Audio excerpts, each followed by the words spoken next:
Okay, so I just have a quick legal update just to go through. And again, if you guys have any questions on this, feel free. You heard we had Erin Rimza from CMI in a couple of weeks ago to talk about the updated OSHA guidance, and we're hopefully going to get more on this. And if we do, we may bring Erin back for that. But at this point, this is what employers are being encouraged to do.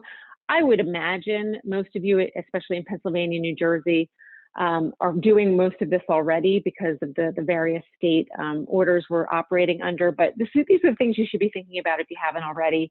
You want to have your COVID prevention plan, sign a responsible workplace coordinator. That's like the PSO that I was talking about before. And if you don't have a plan in place and you are an MEA member, we do have that on our website in our Coronavirus Resource Center. We have model plans that you can use.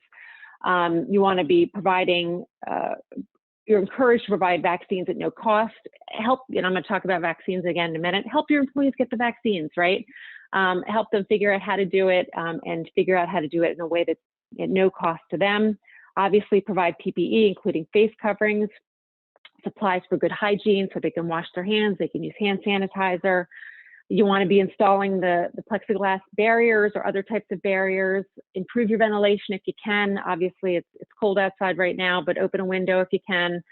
We've seen some workplaces really overhaul their ventilation systems, especially if they were due for it already.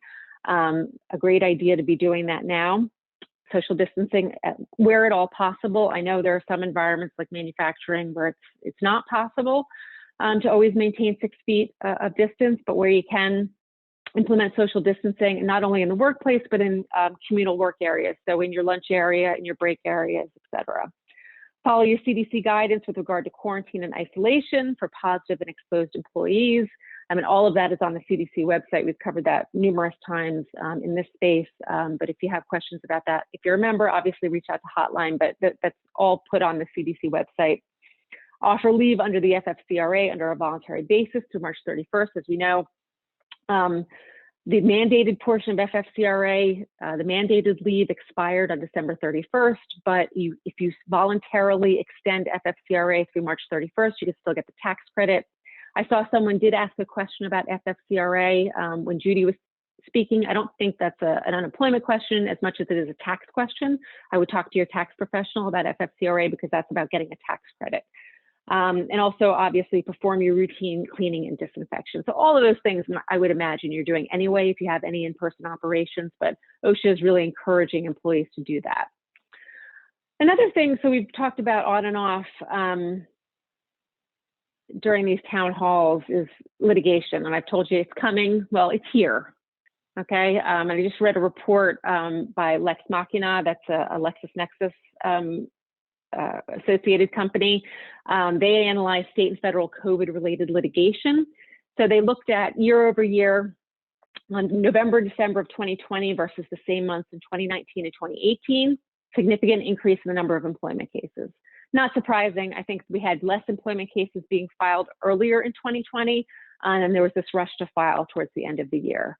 A significant increase in the number of COVID-related employment cases filed in federal court in November and December compared to the preceding months of 2020 during the pandemic. Again, part of that is due to the fact that EEOC was limited in operations, courts were limited in their operations. So I think now we're going to start seeing the deluge of employment-related cases.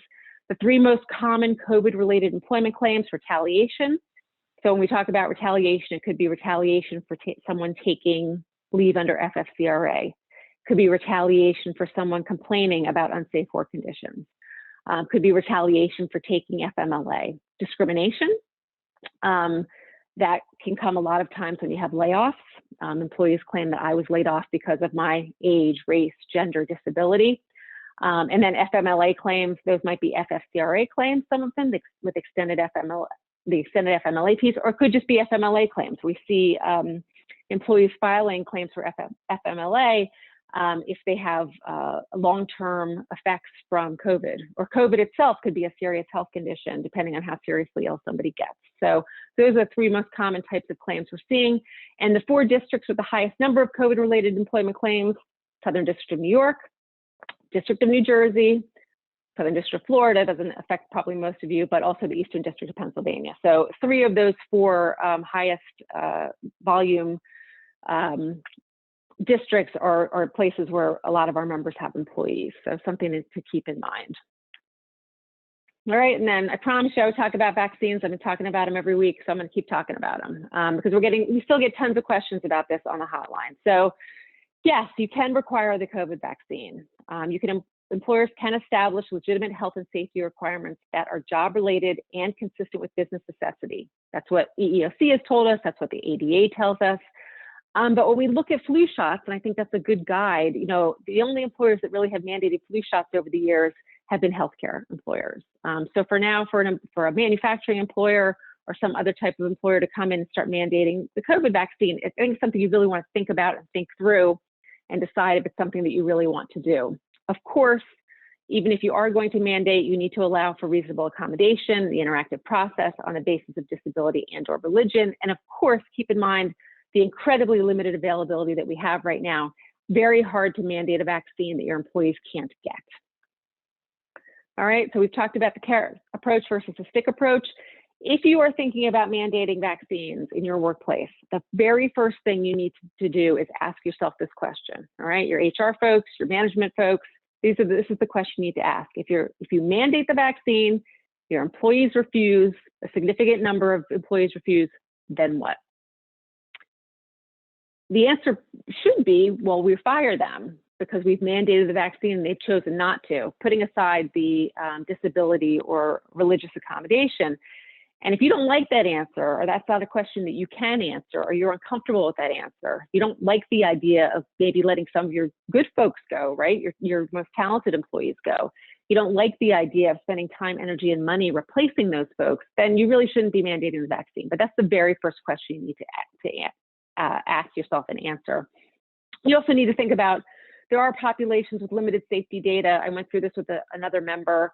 They had several pregnant or nursing employees, and those employees said, I'm just not comfortable getting the vaccine now because there's not a lot of safety data on pregnant or nursing employees.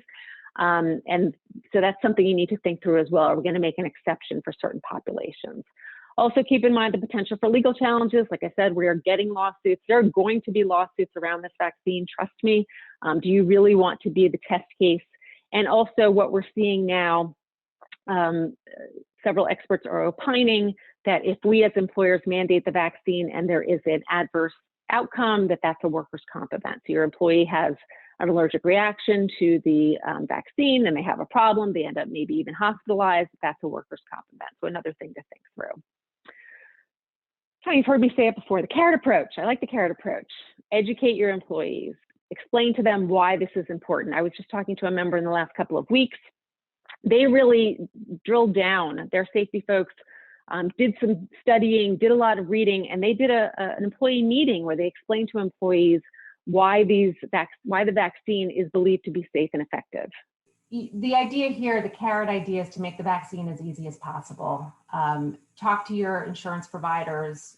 In most cases, the vaccine is going to be free for most people, but talk to them, explain to your employees that they're not going to have to pay anything for this. Vaccination bonuses, can you give an incentive to your employees to get the vaccine? I've talked to different members. They're giving an extra PTO day. They're giving a $100 bonus. I saw someone was giving a $250 bonus. EEOC has yet to weigh in as to whether or not this is legal. I think the concern would be, what do you do about the employees who can't take the vaccine because of a medical condition or a religious issue, and you deny them the bonus? So that's something to think through as well. Maybe you just go ahead and give the bonus to the person who can't take the vaccine because of a disabling reason.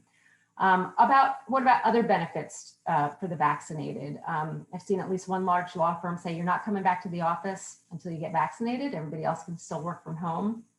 I've seen some folks say you're not going to travel for us until you get vaccinated, and we're not going to let you go on client visits until you get vaccinated, because a lot of our clients are saying they're not going to let people into their facility who haven't been vaccinated. So, and if you're thinking about doing any of those things, it's a really good time to review your job descriptions, right?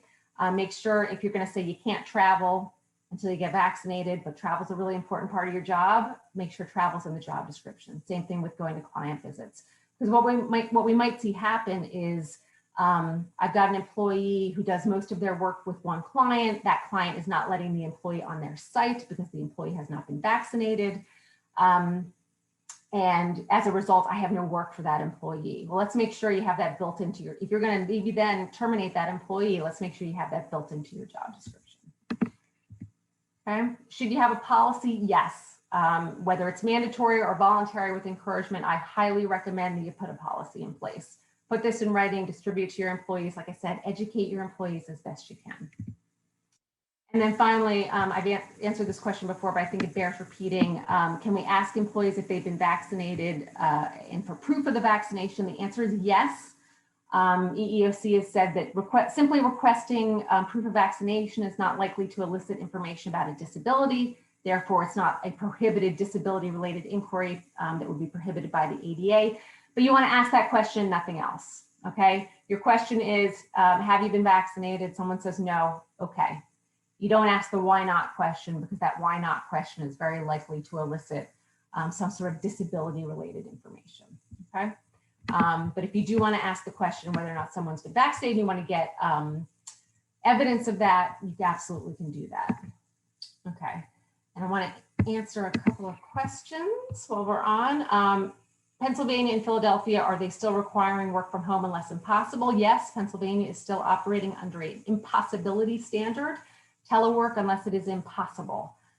So you don't want to start mandating your employees going back into the office right now. None of these vaccines are FDA approved. Unlike the flu vaccine, does the EUA have equivalent legal standing for mandating? I've heard that question before. I think it does play into the conversation, absolutely, that we're still under an emergency use authorization. I think employers are going to have better standing to mandate the vaccine when we get regular approval from the FDA, whenever that might be. I've heard that might be in a few months. For employees who have received the vaccine, do they still have to follow the travel guidelines for traveling outside of PA? As of right now, I think the answer to that is yes. I think the states and the CDC are trying to figure out how, if at all, some of these guidelines are going to change for the fully vaccinated. So I would say that's a stay tuned kind of a question. I don't think we necessarily have the answer to that right now. So I think I answered all the questions. I apologize for the technical difficulties, but thank you all so much for joining. And we will be sending out some additional information after this, and we'll have Judy's slides. And I think Judy's going to send us some additional reference material about unemployment. Someone said that we have one more question. If you have an employee who has contracted COVID already and says they have antibodies and don't need or can't get the vaccine, how to handle? CDC is saying right now that even if you've had COVID, you should still get vaccinated after 90 days after your symptoms resolve. That is certainly something for the employee to handle between themselves and their healthcare provider. But if you're going to mandate the vaccine, I think the fact that someone's already had COVID, according to the CDC right now at least, does not exempt them from getting a vaccine. So, okay, folks, again, thank you so much, and we will see you next week.